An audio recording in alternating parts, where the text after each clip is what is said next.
निकले न देला घरवा से बहरी, आवे तो माना करे, आवे तो माना करे।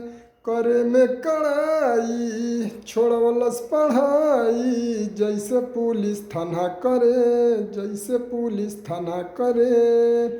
प्यार के दुश्मन बन लेके घूमे गन, उ त साफा हत्यार भइल बा।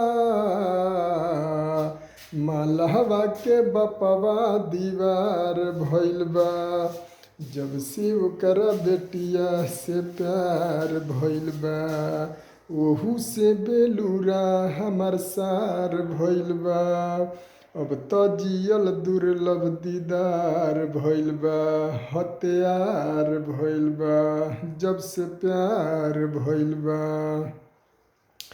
कम हट पढ़ल जिद्दी पे बयड़ल, कहरे बड़ा जातिवादी।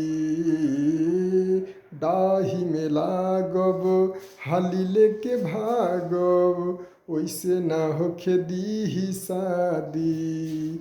उ मुआ दी जिए ना दी, कहियो काटा भिड़ा दी। ओहू से चपोरा हमर सार भइल बा, अब त जियल दुर्लभ दीदार भइल बा। मालवा के बपवा अनार भइल बा, जब से ओकरा बेटिया लालार भइल बा। हत्यार भइल बा, जब से प्यार भइल बा। अगर अच्छा लगे तो लाइक कमेंट आप लोग दबा के